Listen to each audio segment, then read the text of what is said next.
السلام عليكم ورحمة الله.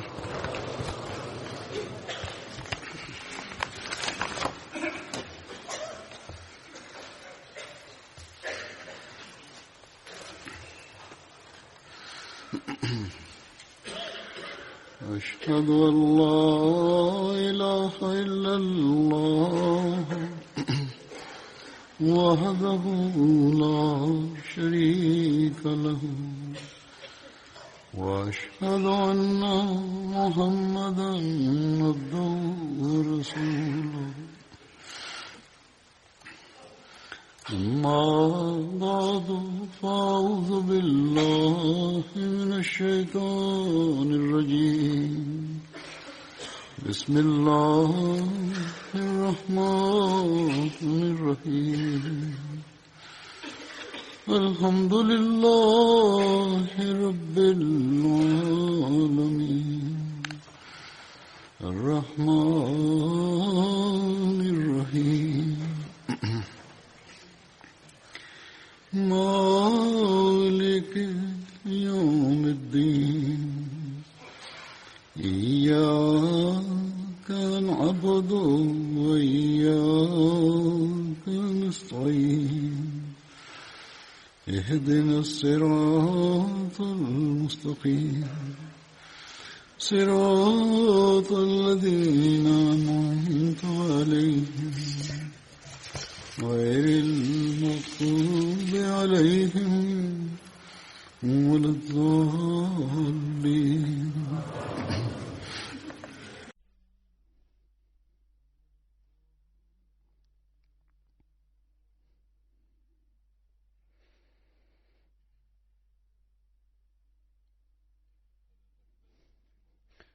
Der verheißene Messias a.s.w. hat in seinem großartigen Werk die Philosophie der Lehren des Islam beschrieben, wie man Gott erkennen kann und wie der Glaube an Gott verfasst werden kann und die Mittel, die dazu benötigt werden, beschrieben.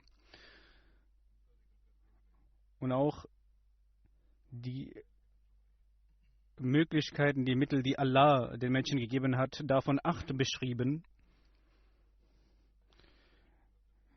Die Mittel, die dazu führen, dass der Mensch den Schöpfungsgrund erfüllt.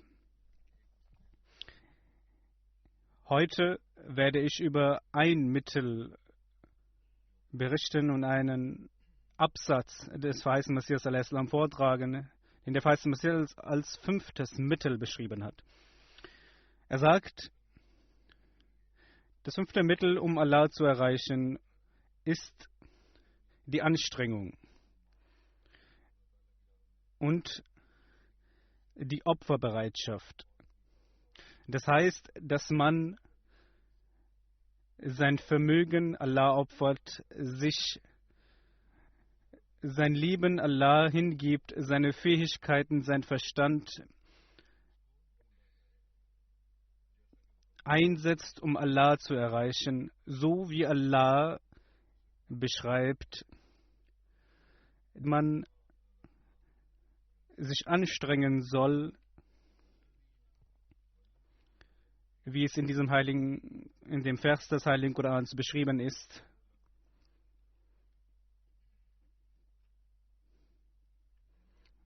Das heißt, dass man mit seinem Vermögen, mit seinem Leben und mit all den Fähigkeiten, die man bekommen hat, Allah hingibt und den Verstand, den Wissen und was Allah den Menschen gegeben hat, auf dem Wege Allahs opfert. Diejenigen, die auf dem Wege Allahs alle Anstrengungen unternehmen, Allah öffnet diesen Menschen seine Wege. Und um die Liebe Allahs zu erreichen, sagt der verheißene Messias a.s. an einer Stelle, es ist nicht möglich, dass man ein Vermögen liebt und Allah liebt. Es kann nur eins geliebt werden. Glückselig ist der Mensch, der Allah liebt. Und wenn jemand von euch jemand Allah liebt und auf seinem Wege sein Vermögen, sein Geld spendet, dann sage ich ihm wahrhaftig, dass sein Vermögen im Vergleich zu anderen gesegnet ist, und weil das Vermögen nicht von alleine kommt, sondern von Allah. Nun, derjenige, der einen Teil seines Vermögens für Allah opfert, er wird die Wege erlangen, aber derjenige, der nicht diesen Weg geht und nur sein Vermögen lebt und nicht sich dahingehend anstrengt, wird sein Vermögen verlieren.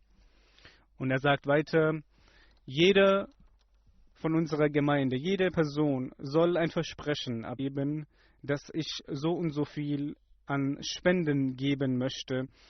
Derjenige, der für Allah spendet, Allah segnet diesen Menschen.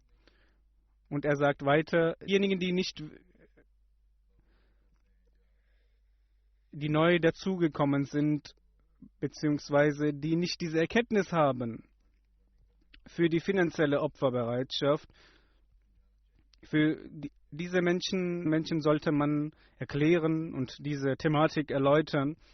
Wenn ihr finanzielle Opferbereitschaft zeigt, wenn ihr ein Versprechen abgebt, dass ihr einen bestimmten Betrag für Allah spenden werdet, dann wird Allah euch segnen. Und es sind Tausende von aufrichtigen Menschen, denen dies erklärt worden ist und diese versucht haben, in dieser Hinsicht sich zu entwickeln. Und ich möchte auch dem Nizam, dem System der Jamaat, dazu hinweisen, dass die Neukonvertiten auf die finanzielle Opferbereitschaft hingewiesen wird.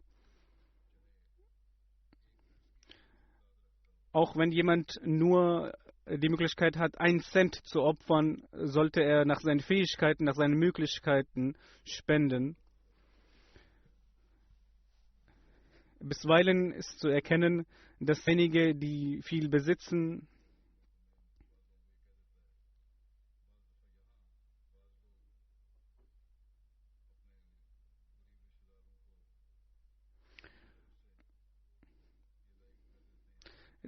die Menschen, die hier leben, für ihre ärmeren Verwandten spenden oder sagen, von den Ärmeren spenden wir.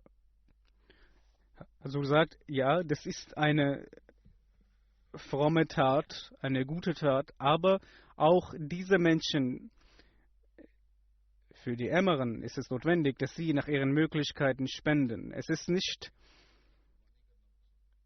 der Grund, dass man Vermögen, seine finanziellen Mittel sammelt, sondern diese auf dem Wege Allahs spendet. Dies ist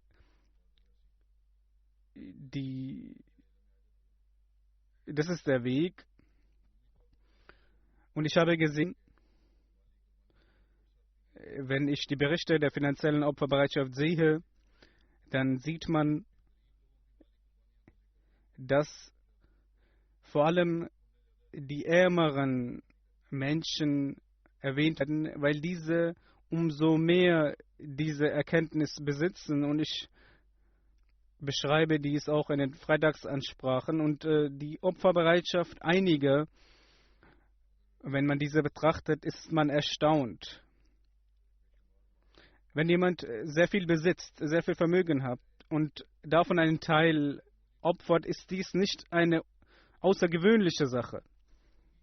Aber in einem Zustand der Armut, in einem Zustand der Enge und der Knappheit, dann auf dem Wege Allahs für den Glauben finanzielle Opferbereitschaft zu zeigen, ist außergewöhnlich und ist eine wahre Opferbereitschaft.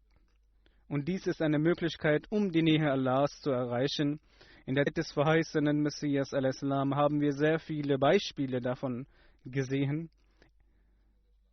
Einmal benötigte der verheißene Messias für die Publikation einiger Werke Geldmittel, als einem Bekannten dies gesagt wurde, dass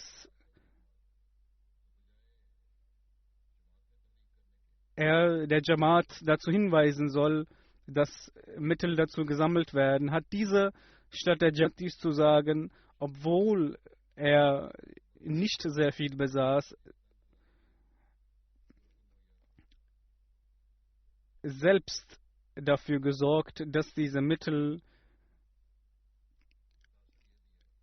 zustande gekommen sind und gegeben wurden und hat so es aussehen lassen, dass die Jamaat und dass viele Menschen gespendet haben, obwohl er als Einzelner dies gespendet hat. Und der Messias al-Islam hat dies nicht gewusst.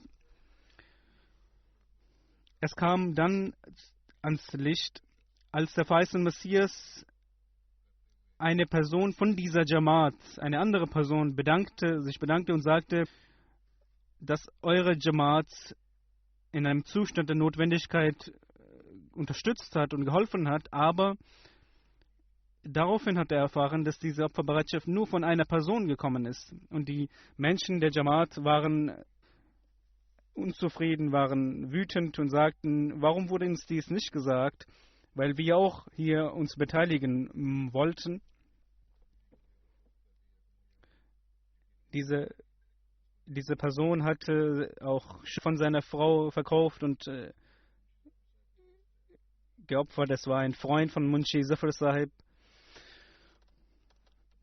Als der verheißene Messias durch ihn erfuhr, war er von Munshi Zafar Sahib sehr wütend und hat mit ihm und sagte zu ihm, warum er ihm nicht davon berichtet hatte. Diese Menschen, die für das Wohlgefallen Allahs bereit sind, alles zu tun. Dies sind Beispiele, die die Gefährten des verheißenen Messias a.s. gezeigt haben.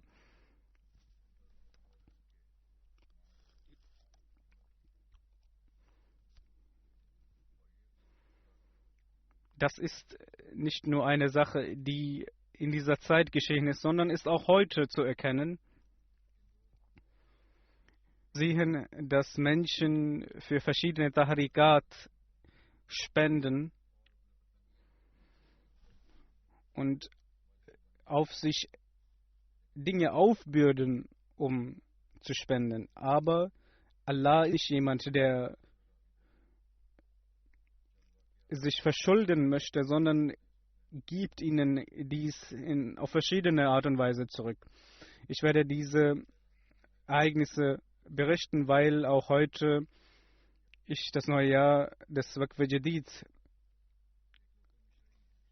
erklären werde und eine Person aus Gambia beschreibt eine Begebenheit. Durch diese Begebenheit erkennt man, wie Allah mit den Menschen umgeht, die spenden. Er sagt, ein Nomobai Ahmadi, Herr Javo, der aus seinem Dorf abstammte, in dem Mais angebaut wurde, aber seit einigen Jahren nicht viel geerntet werden konnte.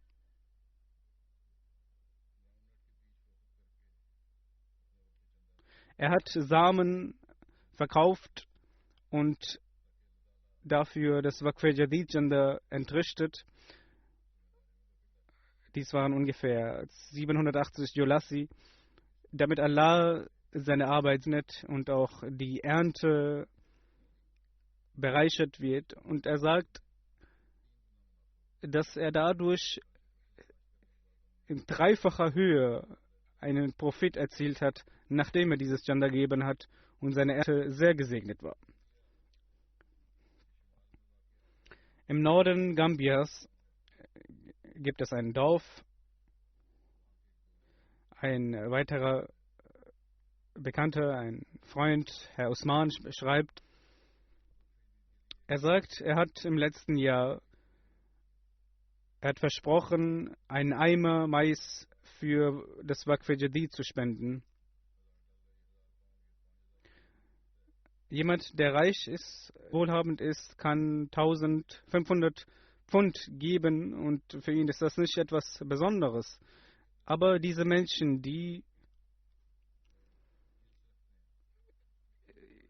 für ihr Essen und Trinken sorgen müssen tagtäglich, und für diese Menschen ist ein Eimer von Mais sehr viel.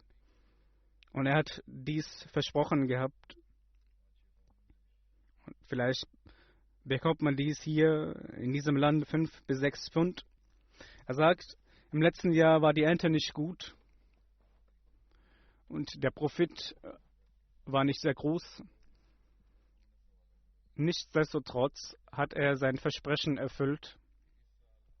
Das Ergebnis war, dass er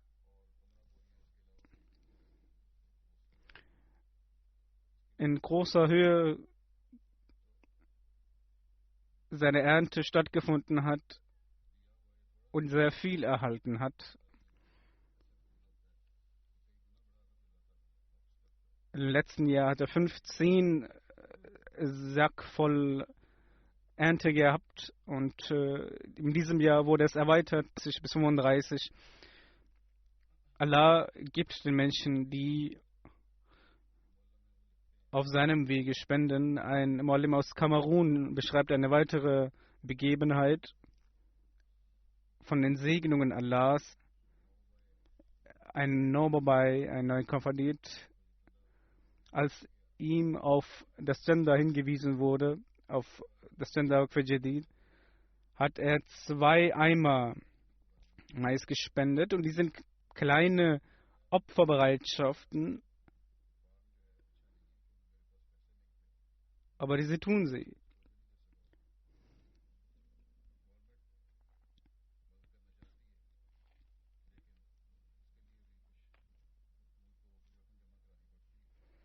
Und hat eine Farm und er kann diese nicht weiter führen, und er sagt,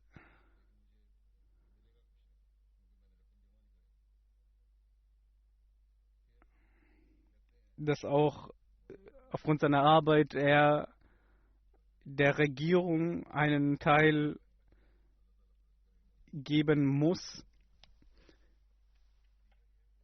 Aber dies hat er auch nicht getan, weil er die Mittel dazu nicht besaß.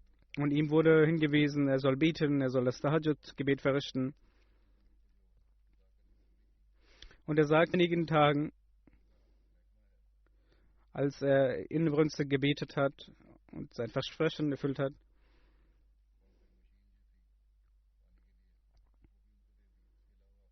hat die Regierung, obwohl er nicht seinen Beitrag geleistet hatte, hat die Regierung ihn in seiner Farm unterstützt, auch Wasserpumpen installiert für die Felder.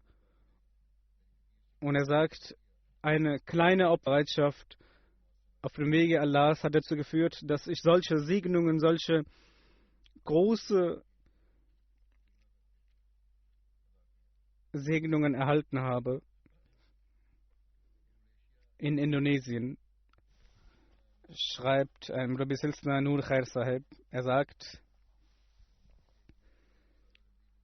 ein Ehepaar, das ein sehr bescheidenes Leben führt, ist aber sehr regelmäßig ihren Chandajat, in ihren Spenden, was sie auch verdienen, geben bzw. legen sie in einer Box für das Chanda. Und wenn ein Muballigh in ihre Stadt kommt, geben ihm diese Box. Seit einem Jahr ist kein Muballigh in diese Stadt gekommen, und nach einem Jahr, als ein Murabbi Silsila in diese Stadt gekommen ist, hat er gesehen, dass dieses Ehepaar über das ganze Jahr hinweg das Chanda gesammelt hat und ihm gegeben hat. Und sie sagten, sie haben sehr viel Nutzen und Profit erlangt, und nachdem sie das Chanda gegeben haben und sie haben es in ihrem Leben erkannt, sagten, einmal hat eine Person sie betrogen Und sie dachten und überlegten sich, was der Grund sein kann. Als sie darüber nachsinnten, erkannten sie, dass sie das Chanda nicht auf die richtige Art und Weise spenden. Dann haben sie nach diesem Ereignis nach ihrem Vermögen, nach ihrem richtigen Vermögen und ihrem Einkommen gespendet, und somit haben sich viele Dinge in ihrem Leben verbessert, und so zeigt Allah auch, beziehungsweise reformiert Allah auch die Menschen und verfestigt den Glauben.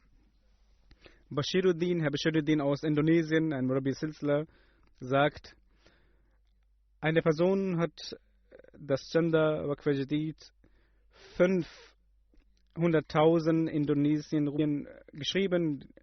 Die Währung ist sehr schwach.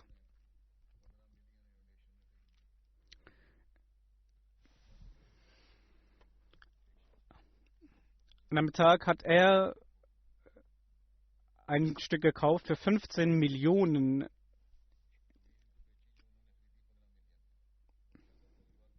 Und nach einigen Wochen hat eine andere Person dieses Grundstück gekauft für 50 Millionen. Und er sagt, dies ist aufgrund des Chandas, dass er ein Prophet von 35 Millionen indonesischen Rupien erzählt hat. Ein weltlich orientierter Mensch würde denken, dass es vielleicht seine Fähigkeit war, sein Verstand war, sein Können war, dass er ein solches Geschäft gemacht hat. Aber Menschen, die das spirituelle Auge besitzen, die sehen, weil sie gespendet haben, weil sie auf dem Wege Allahs etwas getan haben, hat Allah in größerem Maße ihnen zurückgegeben und ihr Glauben verfestigt. Ein weiteres Beispiel ist von Indonesien. Ein Muballigh schreibt,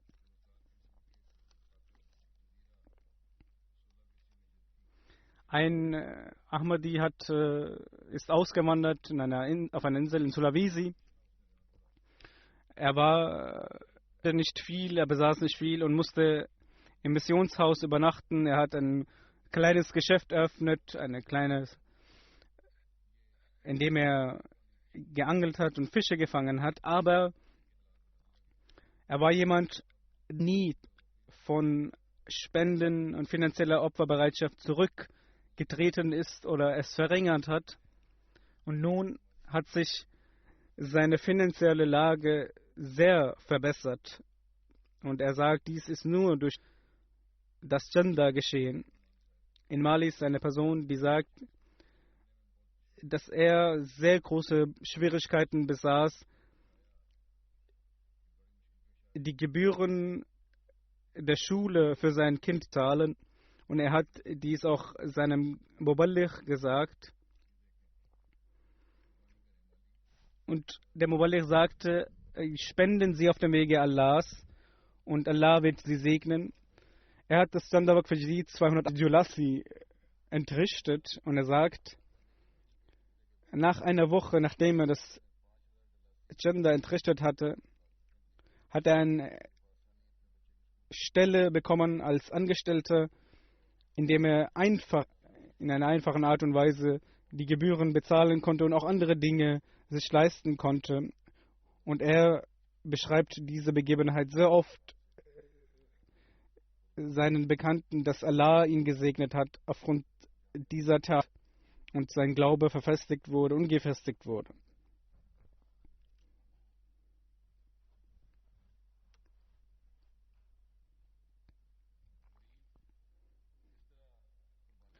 Arme Menschen, wie diese Menschen Opferbereitschaft zeigen und auf Allah vertrauen und Allah dieses Vertrauen auch zeigt und zurückgibt, beschreibt eine weitere Begebenheit. Guinea-Bissau, Herr Mandero Camara, ihm wurde auf das Waqf Jadid Versprechen hingewiesen. Er sagte, ich habe zurzeit 4.000 Franc Ziffer und ich habe dies geht für mich für mein Essen und Trinken. Die Währung ist sehr schwach. Und er hat diese 4000 Franc CFA für sich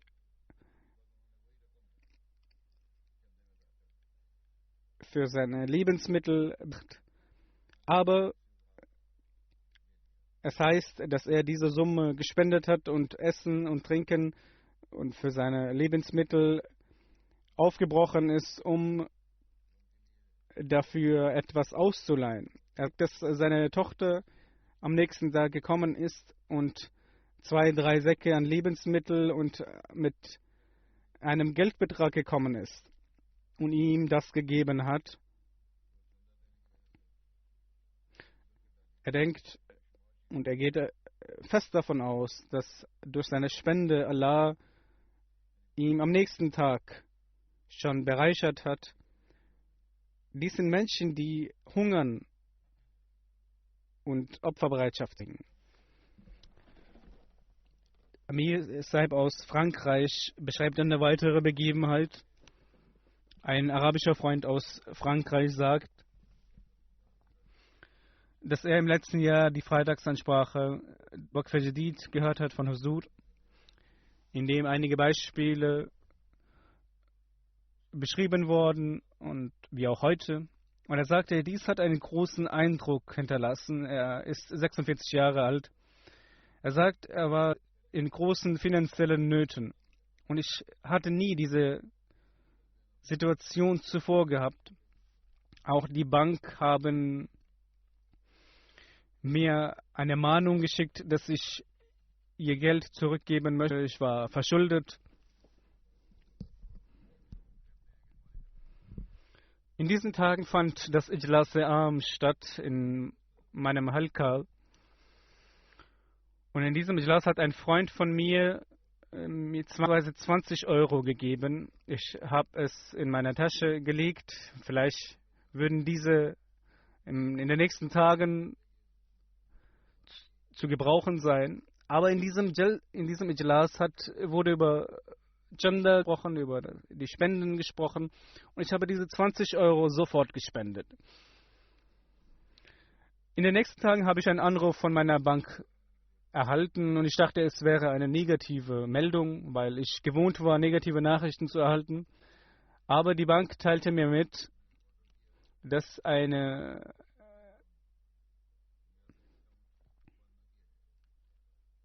Institution gesagt hat, dass mein Bankkonto nicht geschlossen werden soll und meine Minuszahlen, minus 600 war ich, dass dies sofort getilgt werden soll und ich war verwundert. Und in den nächsten Tagen hat die Bank auch einen Betrag mir zugeschickt, ein Betrag, der gestoppt worden war und dies hat sie dann geschickt und diese ganzen Ereignisse haben nach dem Spenden und nach dem Entrichten der Spenden sind diese aufgetreten und ich dachte mir, viele Beispiele habe ich in den Freitagsansprachen gehört, würde das mit mir auch jemals geschehen und heute habe ich gesehen und erkannt, dass sehr viele Segnungen damit mit den finanziellen Opferbereitschaften verbunden sind. Eine weitere Begebenheit wird beschrieben.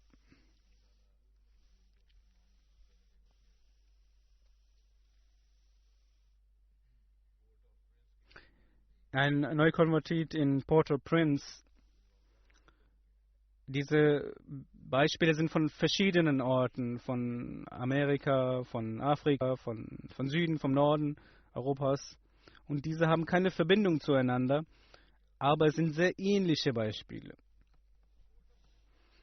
Ein Neukonvertiert von Port-au-Prince ist von seiner Arbeit nach Hause gegangen, als er einen Ordner verloren hat und in dem sehr viele wichtige Dokumente enthalten waren und auch Bargeld enthalten war von ungefähr 3000 und er hat nochmals die ganze Wegstrecke ist zurückgelaufen, aber hat diesen Ordner nicht gefunden.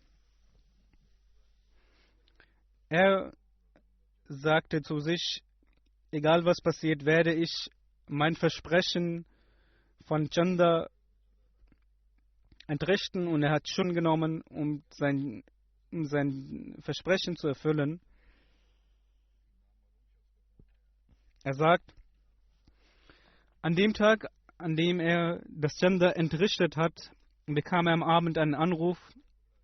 Dieser Mann sagte, dass er den Ordner von ihm besitzt und er diesen Ordner abholen kann. Er ging zu ihm und hat den Ordner genommen. Dieser Mann sagte, ich habe diesen Ordner gefunden und ich musste diesen Ordner öffnen, um ihre Adresse zu finden. Und er hat diesen Ordner untersucht und alles hat er darin gefunden. Und er ist überzeugt, dass dies durch die finanzielle Opferbereitschaft geschehen, dass alle wichtigen Dokumente und das Bargeld auch in diesem Ordner enthalten waren. Eine Begebenheit aus Afrika wird beschrieben. Eine Person wurde auf das Chanda hingewiesen. Diese Person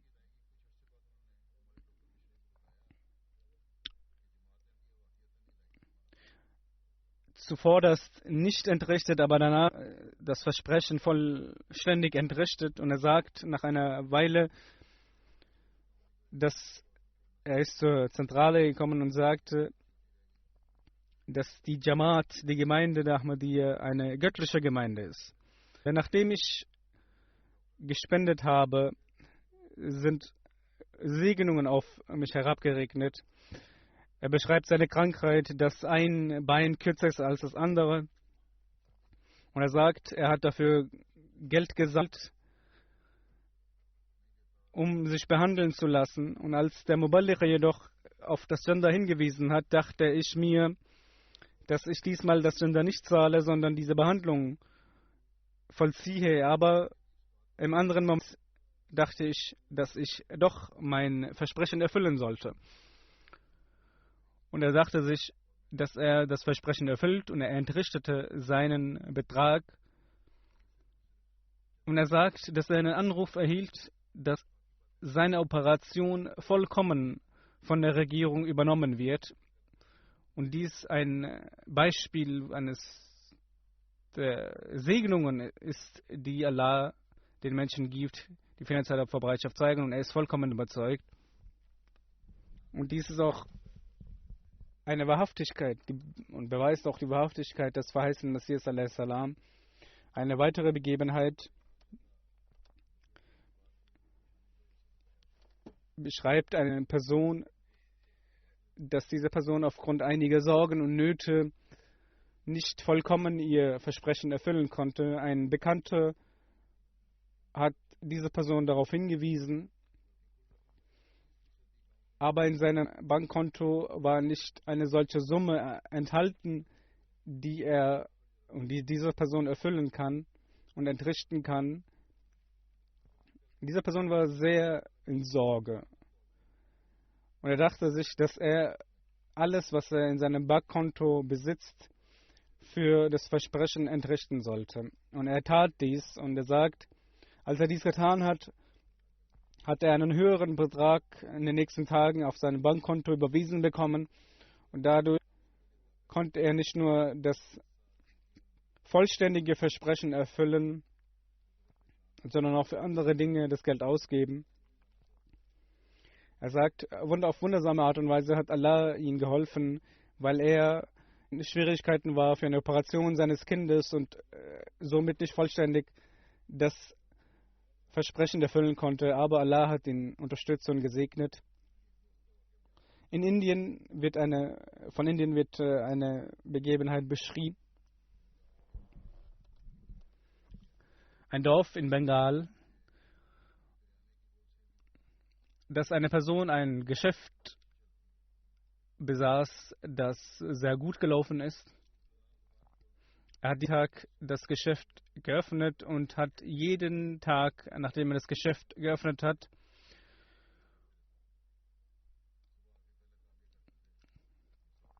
$100 in eine Box gelegt für das Chanda.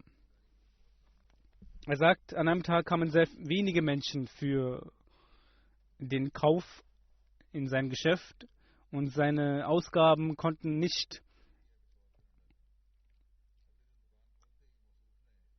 vollständig gedeckt werden.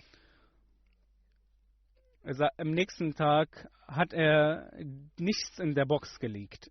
Aber dann ist wieder nichts geschehen und am nächsten Tag hat er 300 Rupien in die Box gelegt, um zu sehen, was geschehen wird und ob Allah ihn segnen wird. Und er sagt, an diesem Tag kamen 8 Kunden zu ihm. Es war ein Großhandel und die einen großen Auftrag hatten. Und er sagt, dass er den nächsten Tag und bis spät in die Nacht beschäftigt war und sehr viel an Gewinn erzielt hat. Er sagt, dass wenn Allah erfreut ist über einen Menschen, dass der Mensch diese Segnungen nicht mit seinen beiden Händen halten kann, denn er war so sehr beschäftigt und hat sehr, sehr viel an Gewinn erlangt.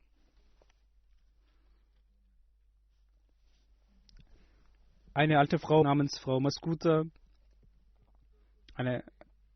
als ihr auf das Waqf-e-Jadid-Versprechen hingewiesen wurde, sagt sie, dass sie den Betrag gesammelt hatte, aber als sie unterwegs war, ihrem Bruder diesen Betrag verloren hat und sie sagte, wenn sie den Betrag findet,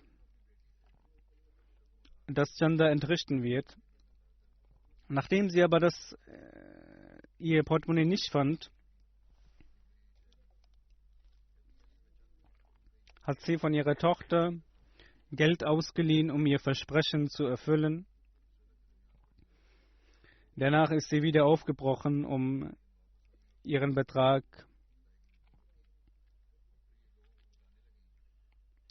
den Betrag zu erfüllen und zu finden. Und nachdem sie einen Teil des Chandas entrichtet hat, hat sie ihre Tasche gefunden und auch den Betrag gefunden, sodass sie das Chanda entrichten konnte und sehr erfreut war. Aus Mali heißt es, dass eine Person sehr regelmäßig in ihrem Chanda und ihren Spenden war.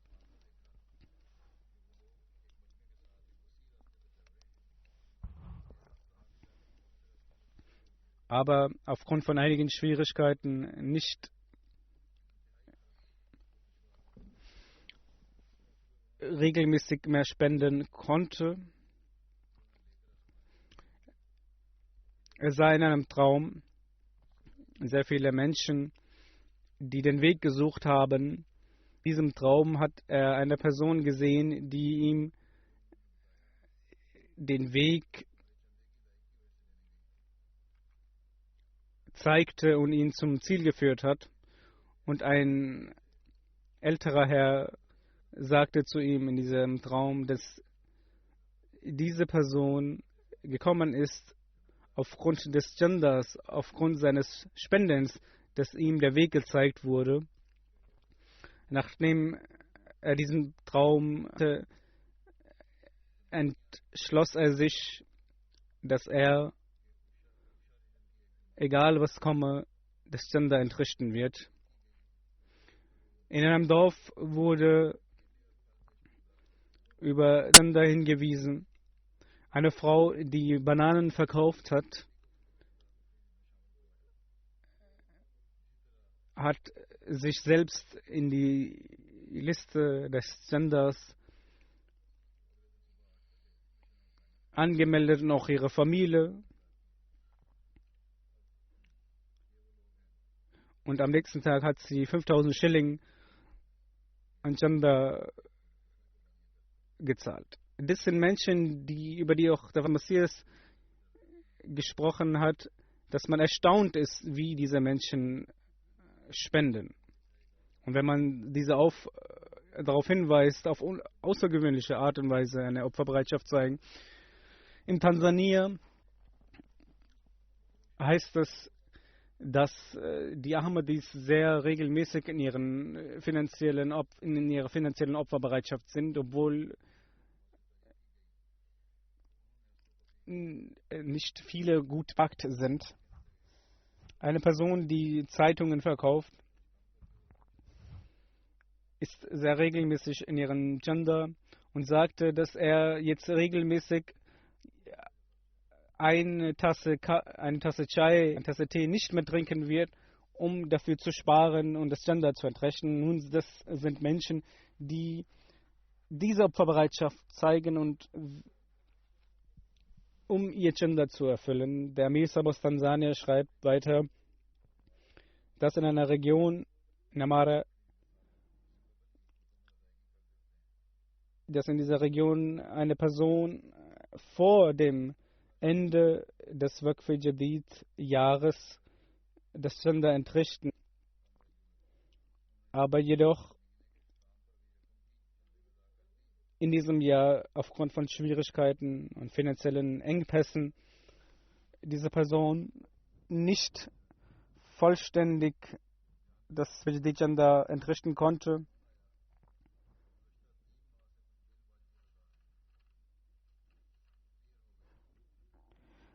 Aber egal, das, was er besaß, hat er am Ende schlussendlich doch entrichtet.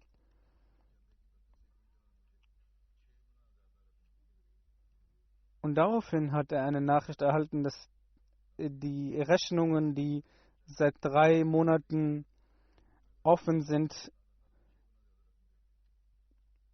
beglichen werden und er diese Rechnungen nicht mehr zu zahlen habe. Und er war sehr besorgt, wie er seinen Lebensunterhalt weiterführen soll. Und Allah hat ihn in dieser Hinsicht gesegnet. In Burkina Faso sagt eine Person, dass dieser Mann, sehr für das Waqf-e-Jadid gespendet hatte, aber nicht sehr regelmäßig war. Dann hat er sich entschlossen, regelmäßig das Gender zu entrichten. Und er sagt, seitdem ich regelmäßig bin, haben sich meine gesamten Angelegenheiten in meinem Vermögen, in meinem Einkommen, in meiner Arbeit und viele andere Schwierigkeiten haben sich gelöst. Er sagt, dass im letzten Monat meine Frau schwanger war, hochschwanger, und ich hatte keine finanziellen Mittel für den Aufenthalt im Krankenhaus. Aber kurz vor der Geburt war das Kind, dass Allah ihn gesegnet hat und er diese Mittel bekommen hat, dass seine Frau im Krankenhaus das Kind gebären konnte.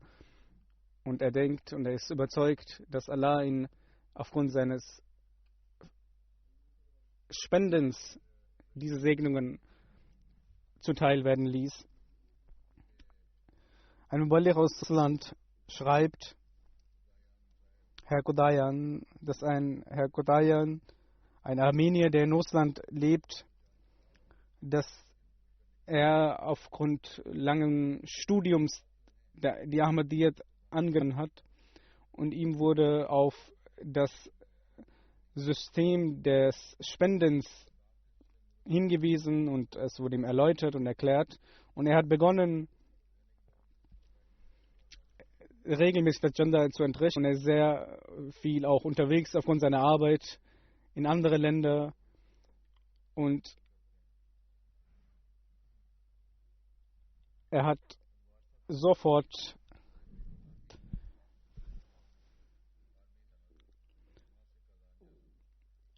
zugestimmt bzw. war bereit, regelmäßig das Gender zu zahlen und hat dies auch getan. Das heißt weiter, dass er nach Armenien gehen musste,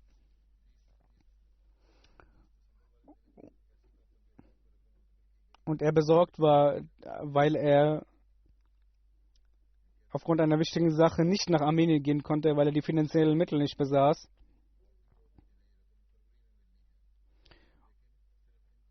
Und es geschah, dass eine Firma ihm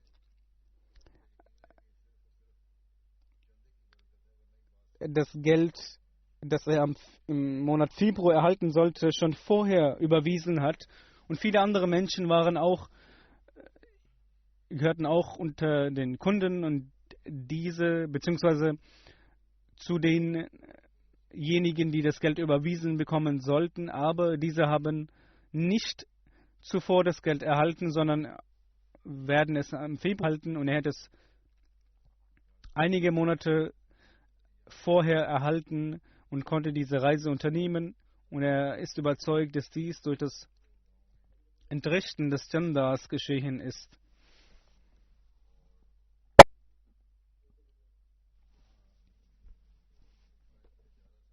Herr Jara, der aus Burkina Faso abstammt und nachdem er in ein anderes Land gegangen ist, wieder nach Burkina Faso zurück umgezogen war. Sein Sohn Issa Jara, der verheiratet ist und Landwirt ist, wurde kontaktiert und ihm wurde darüber berichtet, dass er für das nationale Ijtima al-Khuddam al-Ahmadiyya an diesem Mal teilnehmen solle.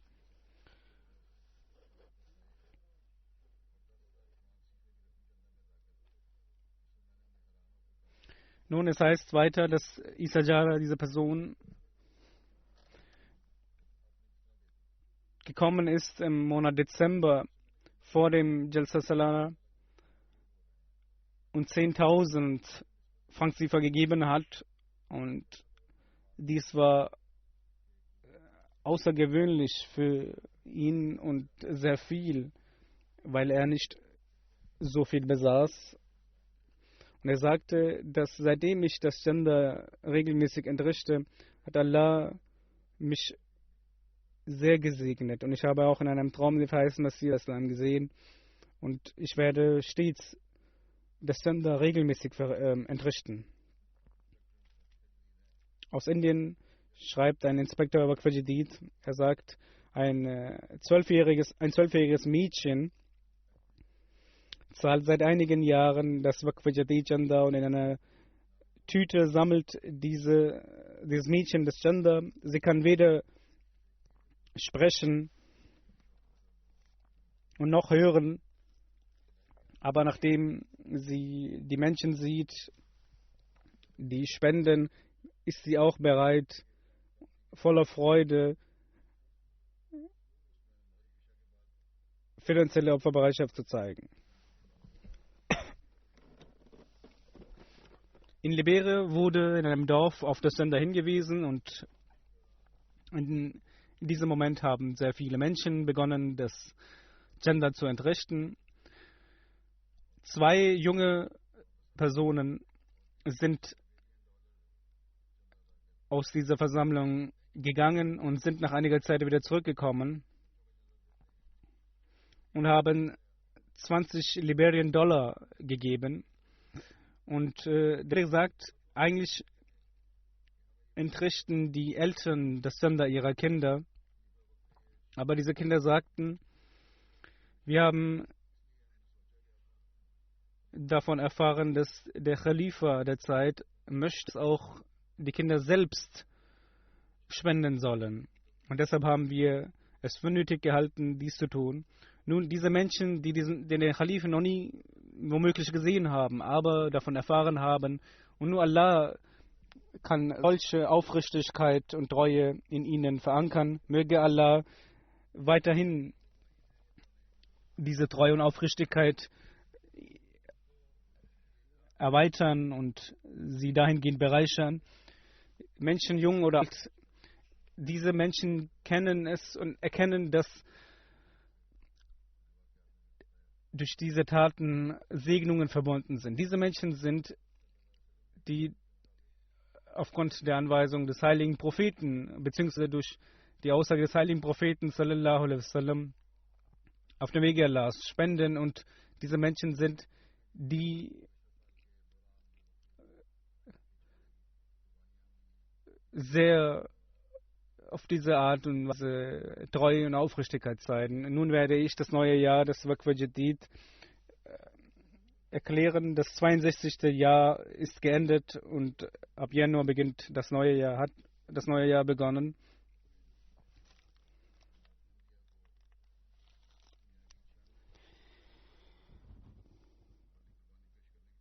$9,6 Millionen konnten entrichtet werden. Es ist eine Erhöhung von 500.000 Pfund. Und Großbritannien ist an der ersten Stelle.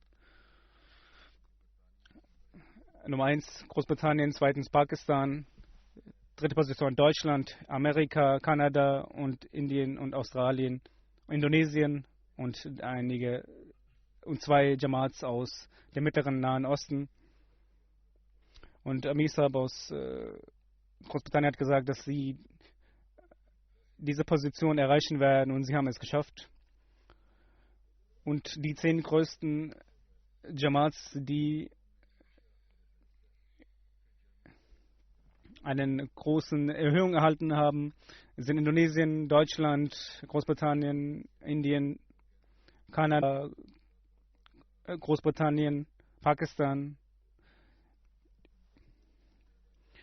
Die Erhöhung wenn die Währung betrachtet wird. Und in dieser Hinsicht ist auf der Position Indien.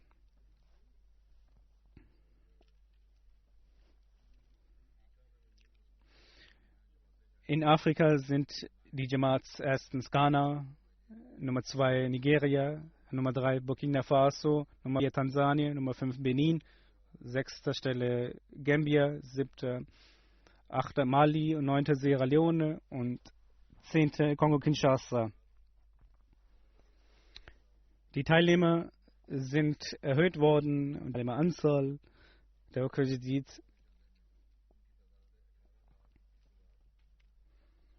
1,8 Millionen 21.000. 89.000 wurden vermehrt bzw. sind neu dazugekommen. In dieser Hinsicht sind Kamerun auf Nummer 1, Senegal auf Nummer 2, Nigeria, Burkina Faso und Indonesien.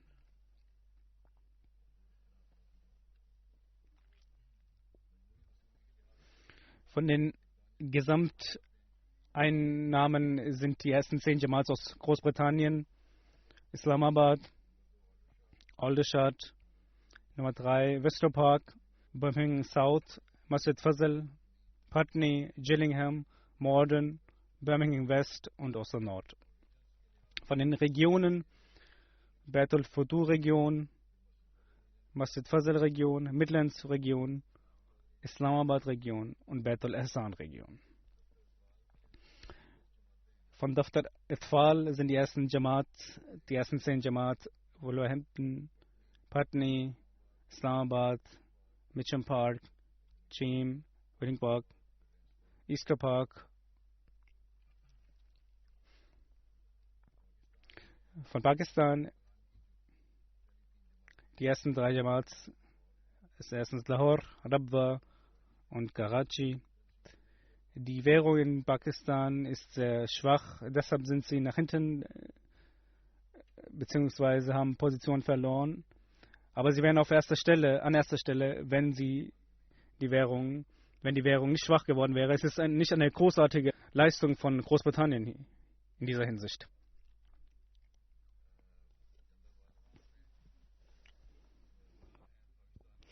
Von den Kreisen ist Islamabad, Sialkot, Rawalpindi, Umarkot, Hyderabad, Dera Ghazi Khan, Mirpur Khas und Peshawar an den Positionen.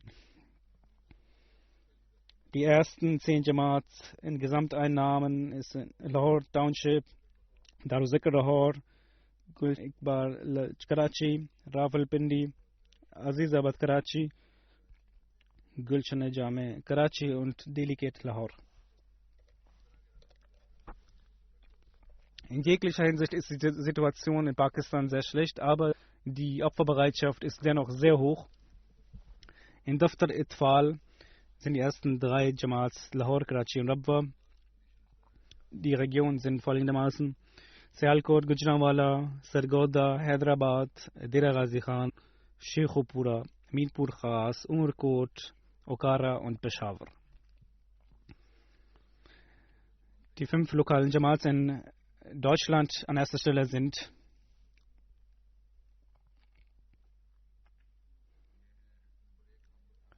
Hamburg, Frankfurt, Dietzenbach, Groß-Gerau und Wiesbaden.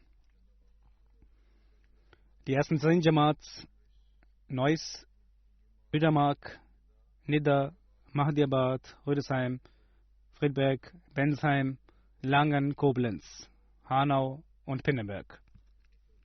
In Daftar Atfal die ersten 5 Regionen: Hessen Südost, Hessen Südost, Hessen Mitte, Rheinland-Pfalz. Die Namen, wie sie auch sind, die Deutschen wissen es. Von Amerika sind es Maryland, Silicon Valley, Los Angeles, Houston, Central Virginia, Seattle, Detroit, South Virginia, Chicago und North Virginia.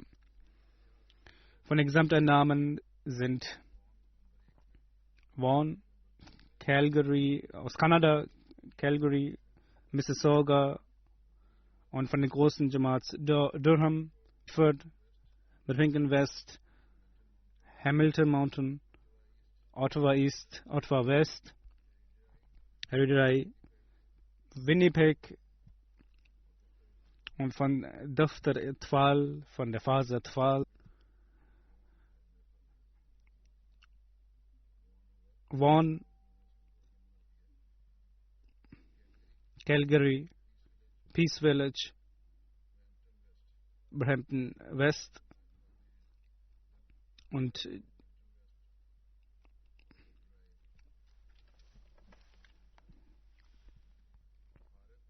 in Indien, die von den Regionen ist Kerala, Nummer 2 ist Jammu und Kashmir, dann Karnataka, Tamil Nadu, Odisha und Punjab, Westbengal, Delhi und Uttar Pradesh.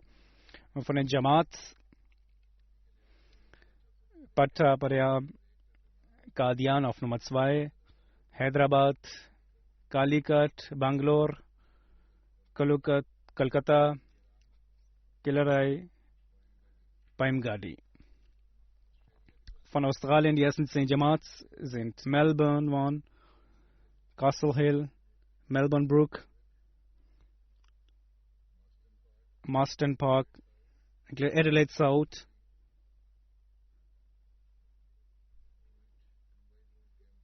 Mt Druitt, Pisit, Blacktown, Canberra und Perth. Von den Atfal sind die Positionen Melbourne Long, Adelaide South, Melbourne Berwick, Mt Druitt, Penrith, Logan East, Perth, Marsden Park, Castle Hill und Logan West.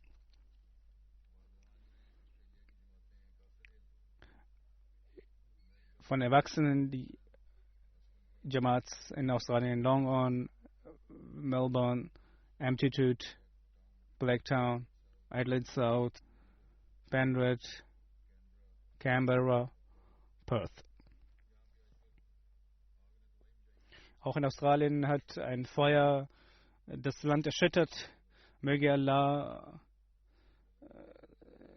Menschen davor bewahren und das Land schützen und die Menschen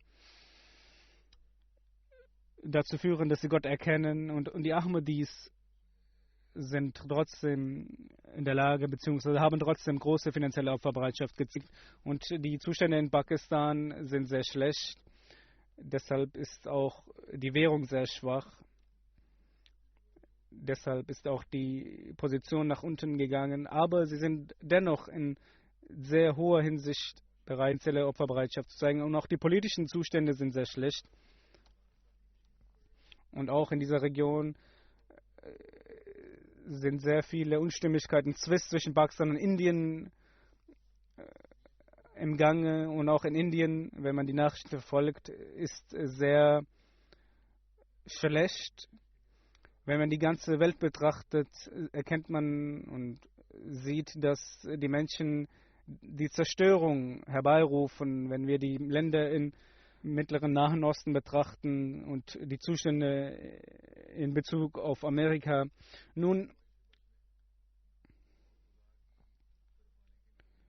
die Menschen, und wir sollten sehr viel für die Menschen, für die Menschheit tun, damit sie sich vor dem Untergang bewahrt. Ein neues Jahr hat begonnen. Wir geben einander Glückwünsche, aber die Dunkelheit wird größer. Es ist notwendig, dass wir zu Allah beten, dass dieses Jahr solche Segnungen zeigt, dass die Regierungen statt nicht die Welt in eine Zerstörung führen, sondern Frieden und Gerechtigkeit auf der Welt entsteht und dass diese Regierungen Mächte aufgrund ihrer egoistischen und nationalen Interessen nicht dazu veranlassen, dass die Welt in den Abgrund geführt wird. Muslimische Länder, auch die in dieser Hinsicht betroffen sind, dass diese sich dem verheißenen Messias und der Gemeinde des verheißenen Messias anschließen und die Einheit Gottes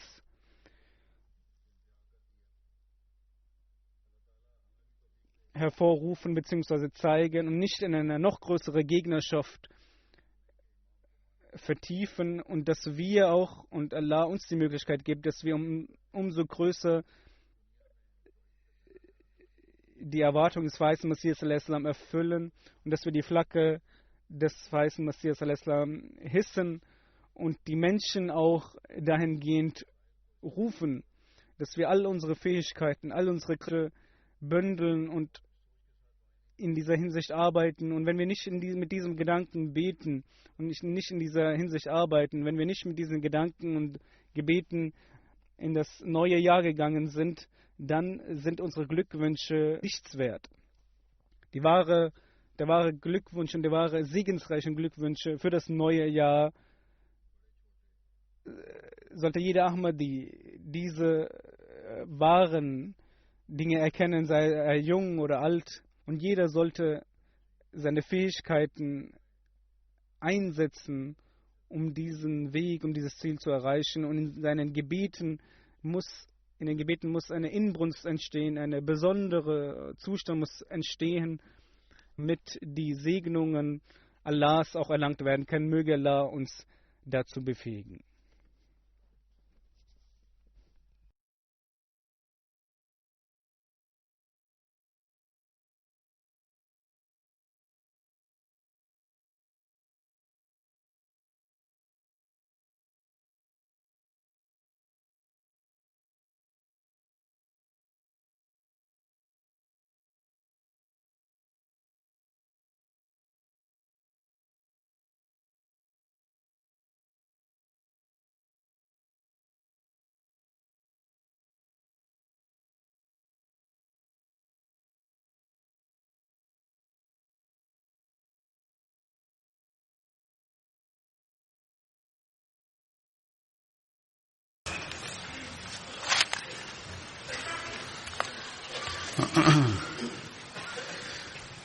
الحمد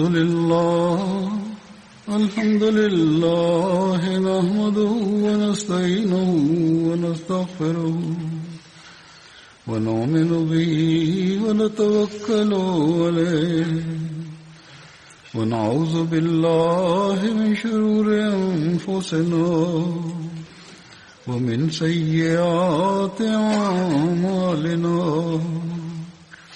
من يهده الله فلا مضل له ومن يضلل فلا هادي له ونشهد أن لا إله إلا الله ونشهد أن محمدا عبده ورسوله عباد الله رحمكم الله إن الله يأمر بالعدل والإحسان وإيتاء ذي القربى وينهى عن الفحشاء والمنكر والبغي يعظكم لعلكم تذكرون اذكروا الله يذكركم